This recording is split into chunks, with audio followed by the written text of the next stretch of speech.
다가구 경매, 명도가 무서워서 못 들어가시는 분들 많이 있습니다.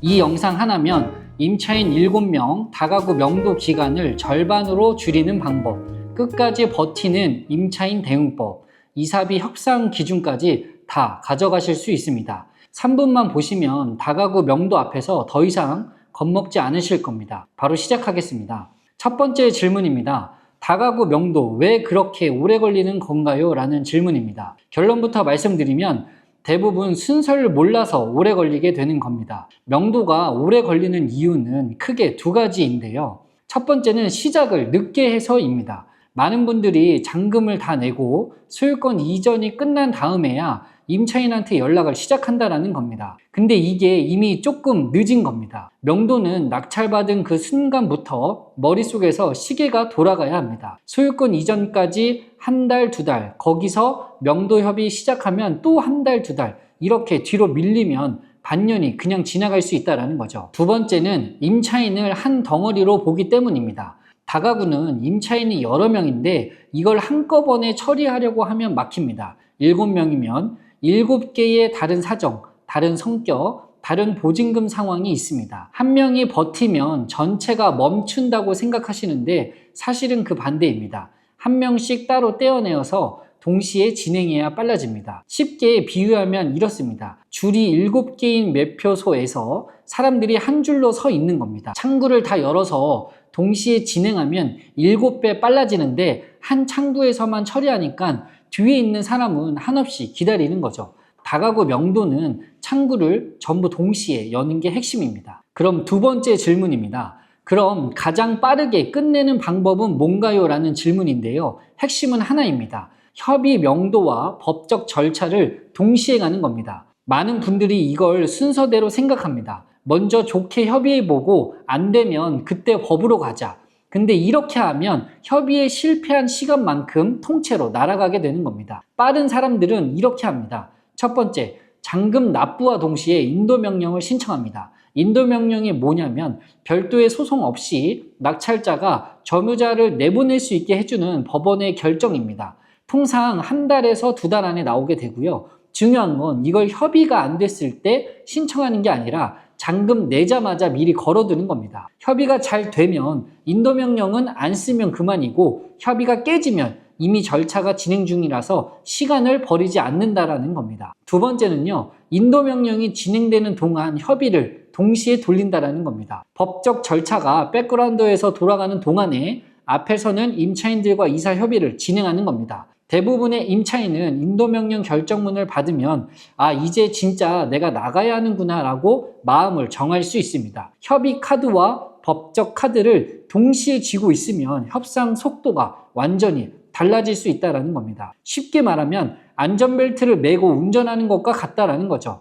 안전벨트를 미리 매놓고 사고 없이 도착하면 그냥 풀면 되는 거고 급정거 상황이 와도 바로 보호받을 수 있다는 얘기입니다. 협의가 실패하고 나서야 벨트를 찾으면 이미 시간은 늦어버릴 수 있다는 거죠. 이 두 가지를 동시에 가는 것만으로도 명도 기간이 절반으로 줄어들 수 있다는 겁니다. 세 번째 질문입니다. 협의가 안 되고 끝까지 버티는 임차인은 어떻게 하나요? 라는 질문입니다. 다가구 7명 중에 한두 명은 꼭 버티는 사람이 나올 수 있습니다. 이건 예외가 아니라 거의 정해준 수순이라고 보셔야 합니다. 버티는 임차인에 대한 대응은 단계가 명확합니다. 첫 번째 단계, 인도명령 결정문 전달입니다. 앞서 미리 신청해준 인도명령이 나오면 그 결정문은 임차인에게 전달되게 됩니다. 이 문서 하나로 분위기가 바뀌는 경우가 많습니다. 막연히 버티면 어떻게든 되겠지 하던 사람도 법원 도장 찍힌 문서를 보면 현실을 인식하게 됩니다. 두 번째 단계입니다. 강제집행 신청입니다. 그래도 안 나가면 강제집행으로 간다라는 겁니다. 집행관이 현장에 나와서 점유자의 짐을 드러내고 건물을 인도받는 절차입니다. 여기까지 가면 추가로 한두 달이 더 걸릴 수 있지만 집행비용도 발생합니다. 짐 보관비용, 노무비 같은 게 붙습니다. 세 번째 단계입니다. 그래도 협상의 문은 열어둡니다. 입니다. 강제 집행을 신청해 놓고도 마지막까지 협의 가능성은 남겨두는 게 좋습니다. 강제집행 비용과 시간을 생각하면 임차인에게 이사비를 조금 얹혀주고 자진해서 나가게 하는 게 결과적으로 더 빠르고 저렴한 경우가 많습니다. 여기서 핵심은 버티는 임차인을 감정적으로 대하지 않는다라는 겁니다. 명도는 이기고 지는 싸움이 아니라 가장 빠르고 저렴하게 끝내는 게 목표입니다. 강제집행이라는 칼을 들고 있되 칼을 안 쓰고 끝내는 게 최선이라는 거죠. 네 번째 질문입니다. 이사비는 얼마나 줘야 하고 어떻게 협상하나요? 라는 질문입니다. 이사비는 주는 게 아깝다 분들이 많은데요. 저는 이렇게 봅니다. 이사비는 비용이 아니라 시간을 사는 돈입니다. 현실적인 이사비 범위부터 말씀드리면 이렇습니다. 세대당 적으면 50만 원, 많게는 150만 원 정도가 일반적입니다. 보증금을 한 푼 못 받고 나가야 하는 임차인이라면 조금 더 얹혀주기도 하지만 배당을 충분히 받는 임차인이라면 더 적게 들거나 아예 안 들기도 합니다. 다가구는 임차인마다 상황이 다르니까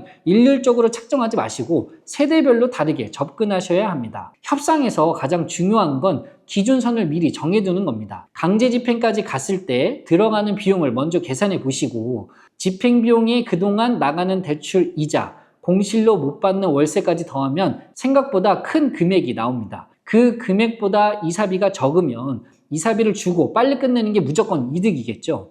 이 계산을 미리 해두면 협상 테이블에서 절대 흔들리지 않습니다. 그리고 조건을 명확하게 거셔야 합니다. 이사비는 그냥 주는 게 아니라 언제까지 집을 비워주고 공과금을 정산하고 열쇠를 넘겨주면 그날 드린다라는 조건부로 거는 겁니다. 날짜와 조건을 합의서로 명확하게 남기셔도 좋고 그대로만 하면 약속이 미뤄지기 십상입니다. 쉽게 비유하면 이사비는 택시 합승비 같은 겁니다. 걸어가면 공짜지만 2시간 걸리고 택시비 조금 내면 10분 만에 도착한다는 거죠. 그 시간 동안 다른 일을 할 수 있다면 택시비는 아까운 돈이 아니라 남는 장사라는 겁니다. 다섯 번째 질문입니다. 명도를 빨리 끝내려면 제일 먼저 뭘 해야 하나요? 라는 질문인데요.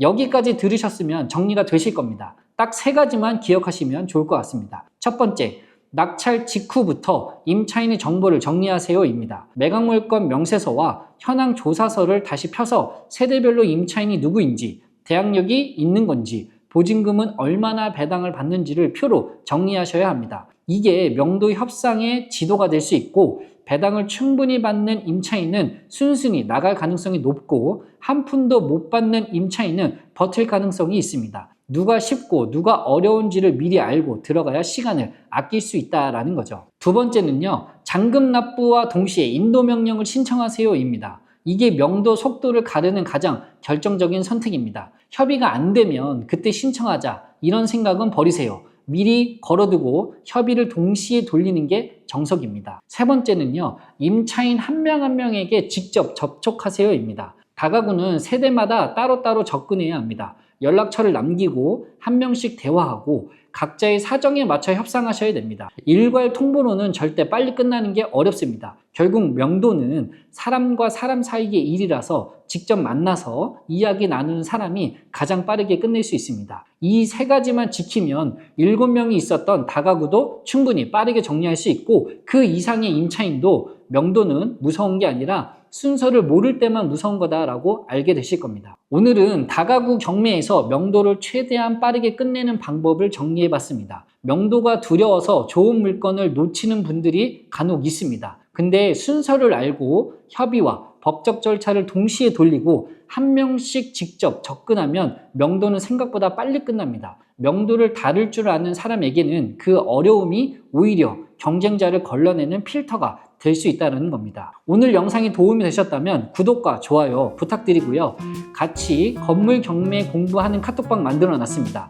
경매로 건물주 되고 싶다 하시는 분들은 이 방에 들어오셔서 저랑 같이 공부하시면 좋을 것 같습니다. 다가구 경매 관련해서 더 궁금하신 게 있으시면 댓글로 남겨주시고 다음 영상에서 답변 드리도록 하겠습니다.